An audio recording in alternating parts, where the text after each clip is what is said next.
नमस्कार विद्यार्थी मित्रों, हूँ फरीथी आप सौનું સપ્તઋષિ સંકુલમાં હાર્દિક સ્વાગત કરું છું। તો વિદ્યાર્થી મિત્રો, આજે ધોરણ 6 વિષય હિન્દીમાં પુનરાવર્તન 1ના પ્રશ્ન જોઈશું। આપણે આગળ 7 સુધીના પ્રશ્ન જોઈ ચૂક્યા છે। આજે પ્રશ્ન 8થી જોઈશું।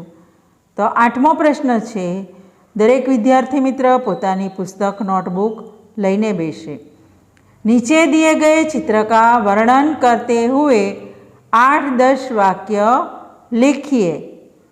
तो आपणे आ चित्रनु जोवानुं छे, समजवानुं छे, पछी एमां आपणने शुं शुं देखाय छे ए जोईने आपणे एनुं वर्णन लखवानुं छे। तो उत्तर लखीशुं मित्र।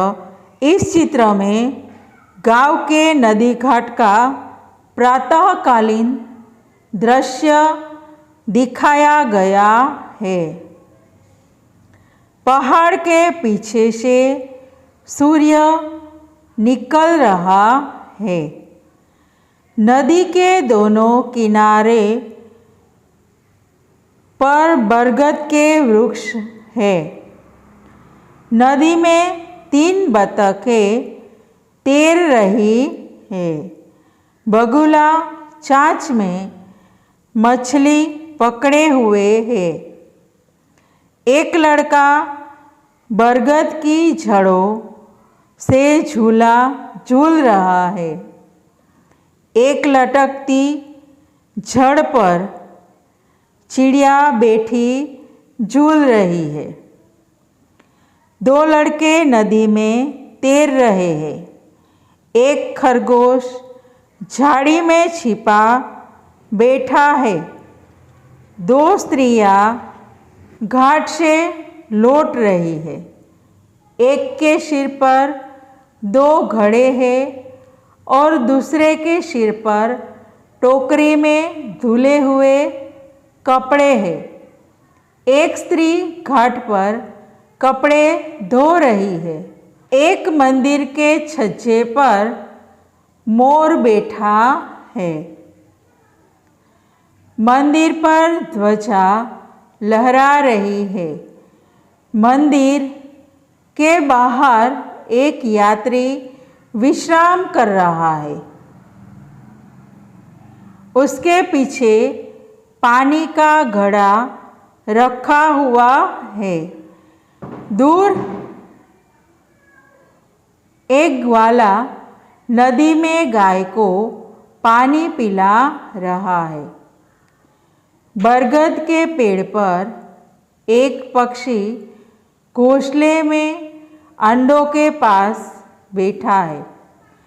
नारियल के 2 पेड़ों के पास एक लड़का कागज की नाव तैरा रहा है और दूसरा लड़का हाथ से कुछ इशारा कर रहा है। दूर दूर गांव की झोपड़ियाँ दिखाई दे रही है। 9मो प्रश्न जोईशुं मित्रों। आप साइकिल लेकर स्कूल जाते हैं और रास्ते में ट्यूब पंचर हो जाती है। इस घटना का वर्णन कीजिए। तो उत्तर लखिए मित्रों। एक दिन मैं साइकिल पर स्कूल जा रहा था। रास्ते में मेरी साइकिल की ट्यूब पंचर हो गई। स्कूल का समय हो रहा था और इधर साइकिल को पकड़कर चलाना मुश्किल हो रहा था। फिर भी उसे किसी तरह मरम्मत की दुकान तक ले गया। दुकानदार ने मरम्मत के 5 रुपये मांगे। मेरे पास 4 रुपये ही थे। मैंने उसे भरोसा दिलाया कि अगले दिन मैं 1 रुपया दे जाऊंगा।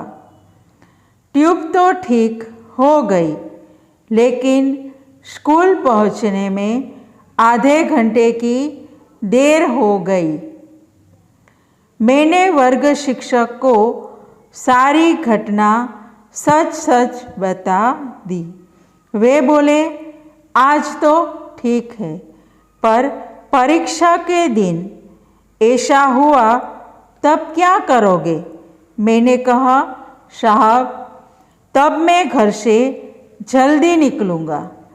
उन्होंने मुस्कुराते हुए मुझे वर्ग में प्रवेश करने की अनुमति दे दी। प्रश्न 10 है मित्रों, चित्र के आधार पर कहानी लिखिए।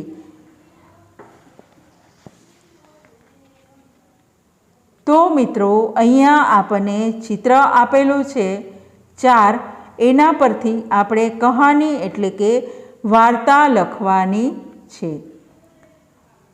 तो एनु शीर्षक आपीशुं। पहला उत्तर लखजो, बंदर और मगर अथवा बंदर की चतुराई। उत्तर लिखिए, एक बंदर था। वह नदी के किनारे पेड़ पर रहता था। पेड़ पर मीठे मीठे फल थे।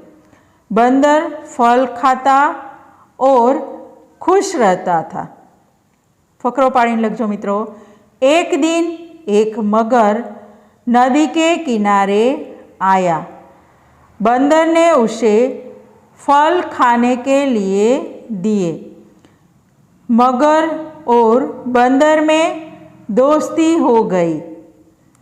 मगर ने एक दिन कहा, मैं रोज तुमसे मिलता हूँ और तुम्हारे दिए हुए मीठे मीठे फल खाता हूँ। अब तुम भी तो मेरे घर चलो, वहाँ मैं तुम्हें बढ़िया बढ़िया चीज़ें खिलाऊँगा। बंदर मगर की बातों में आ गया। वह मगर की पीठ पर बैठ गया। फकरो पाड़जो। नदी के बीच पहुंचकर मगर बोला, मैं तो तुम्हारा कलेजा खाना चाहता हूँ। नवो फकरो मित्रों। बंदर घबराया, मगर उसने बुद्धि से काम लिया। उसने कहा, अरे, अपना कलेजा तो मैं पेड़ पर ही रखाया हूँ। तुम मुझे पहले कहते, अब लौटकर किनारे चलो, मैं तुम्हें अपना कलेजा दे दूँगा। फरी फकरो मित्रों। मूर्ख मगर बंदर को लेकर जैसे ही नदी के किनारे पहुंचा, बंदर मगर की पीठ पर से उछलकर पेड़ पर जा बैठा और बोला, मूर्ख, कलेजा कहीं पेड़ पर रखा जाता है? वह तो हमारे शरीर में ही होता है। भगवान की कृपा से मैं तेरे जाल में फंसने से बच गया। अब नीचे लखजो। इस तरह बंदर ने चतुराई से अपनी जान बचा ली। तो मित्रों, अहींया આપણું પુનરાવર્તન 1ના પ્રશ્નો પૂર્ણ થાય છે। દરેક વિદ્યાર્થી મિત્ર પાછળ જે લેસન આપવામાં આવે એ પાકી નોટમાં લખજો। ફરી મળીશું નવા પ્રકરણ સાથે। ત્યાં સુધી અસ્તુ, જય હિન્દ, જય ભારત।